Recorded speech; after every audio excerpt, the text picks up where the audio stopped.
더불어민주당 남양주병 김용민입니다.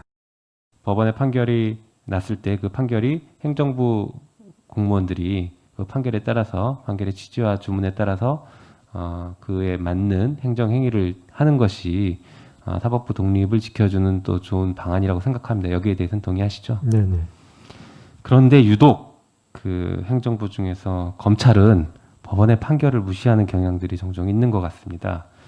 예를 들어서 과거 용산 참사 사건이긴 했는데 검찰이 그 수사 기록을 법원의 결정에도 불구하고 법원이 그 수사 기록을 피의자들에게 열람목소 해주라라고 피고인들에게 줘라라고 결정을 했음에도 불구하고 법원이 끝까지 거부했습니다. 알고 계시죠, 그 사건?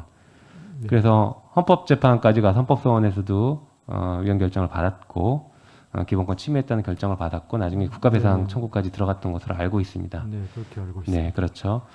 근데 거기서도 그 검찰이 끝까지 법원의 결정을 무시했는데 법원이 어떤 마땅한 대응 방안들이 없어서 고민하셨던 것으로 알고 있어요.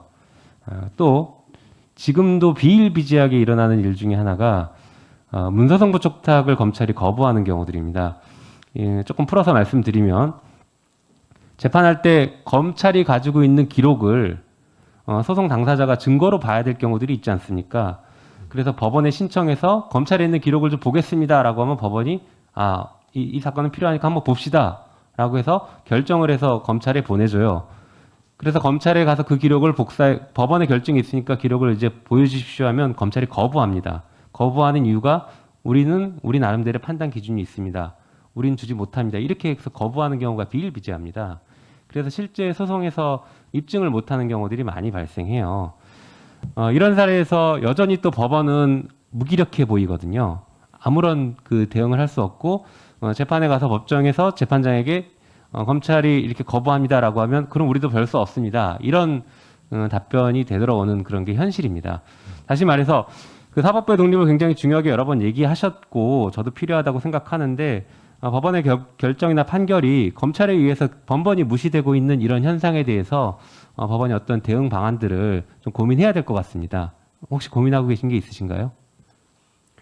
그 문서성부 촉탁이나 이런데 검찰이 불응해서 증거조사가 제대로 안 되는 이런 문제는 현실에 실제 재판에서 빈번하게 발생하고 있고 네. 그 부분에 대해서는 법원이 특별히 다른 대안을 찾지 못하고 있습니다. 강제할 방법이 없기 때문에 결국에 여러 가지 소송법적인 절차에서 입법을 통해서 해결해야 되지 않나 그렇게 생각합니다. 알겠습니다. 중간에 짧게 하나 더 여쭤보겠습니다. 그 법원 공무원들이 민원인들에게 매우 불친절하다, 다른 공무원들보다 훨씬 더 불친절하다라는 불만들이 사실 여기저기서 제기되고 있습니다. 아마 법원에 민원을 제기하는 분들은 권리침해나 여러 가지 사정 때문에 더 민감하게 그걸 받아들여서 불친절하다고 더 느낄 수도 있습니다. 그럼에도 불구하고 여러 가지 불만들이 나오고 있는데 법원 공무원들이 민원인들에게 조금 더 친절하게 응대를 할 수 있는 그런 방안들도 좀 마련해 주시기 바랍니다. 이어서 문서성부 촉탁 그 부분과 조금 연결해서 더 여쭤보겠는데요. 증거개시제도 도입에 대해서 혹시 어떤 견해를 가지고 계신가요? 증거개시제도의 도입 취지에 대해서는 공감하고 있습니다. 공감하고 계십니까? 네네. 그러면 징벌적 손해배상 제도에 대해서는 어떻게 견해를 가지고 계신가요? 징벌적 손해배상은 아직 현재까지는 전면적으로 우리 법책에서는 도입되지 않고 있는 제도인 것으로 알고 제가 있고요. 조금 말씀드려볼게요. 이게 2011년에 부분적으로 도입이 됐고 징벌적 손해배상에 문제된 사건이 12건 정도밖에 되지는 않았습니다. 근데 그중에서 2건만 인용돼서 매우 인용률이 낮은 상태이거든요. 그러나 이제 징벌적 손해배상의 장점들이 상당히 많이 있고 도입이 계속 검토되고 있습니다. 이에 대해서 법원이 조금 더 적극적인 어떤 그 자세나 방향을 좀 가져주셨으면 하는 당부를 좀 드립니다. 이 제도가 활성화되려면 조금 전에 그 동의하셨던 그 증거개시 제도라는 게 매우 그 효과적으로 작동을 할 수 있을 것 같습니다. 이 징벌적 손해배상이 아무래도 그 거대 자본을 가진 곳 혹은 국가 권력을 상대로 하는 그런 소송들이 많을 것인데 그러다 보면 증거가 저쪽 편 힘 있는 쪽에 다 있는 경우들이 많지 않습니까? 그래서 증거개시 제도를 통해서 저쪽에 힘 있는 정보의 편중이 심화되어 있는 이런 것들을 정보 격차를 해소할 수 있게 증거를 가져오는 절차인 것이거든요. 그런데 이런 증거 개시 제도가 도입되려면 우리나라에서는 매우 또 그 발목을 잡는 중요한 것이 하나가 있습니다. 어떤 거냐면 그 증거 신청에 대한 결정을 그 재판장이 다 결정한다는 것이죠.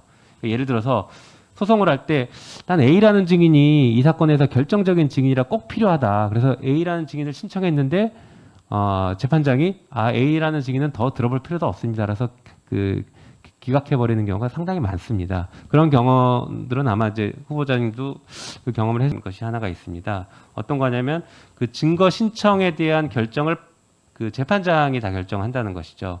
예를 들어서 소송을 할 때 난 A라는 증인이 이 사건에서 결정적인 증인이라 꼭 필요하다. 그래서 A라는 증인을 못하게 하는 그 장애 요소로 많이 그 작용하고 있다는 비판이 있습니다. 더해서 정관 변호사를 선임하면 적어도 증거 신청은 잘 받아준다. 이런 인식이 팽배하거든요. 이런 문제가 정관 예우를 계속 끊임없이 발생시키는 그 요인으로도 작동하고 있습니다. 그래서 다시 말해서 이런 여러 가지 점들을 보완하려면 법원이 증거 신청에 대한 판단을 조금 더 그 넓게 폭넓게 인정해 주거나 아니면 거기에 대해서 제도 개선을 할 필요가 있어 보이는데 거기에 대해서는 생각이 어떠십니까?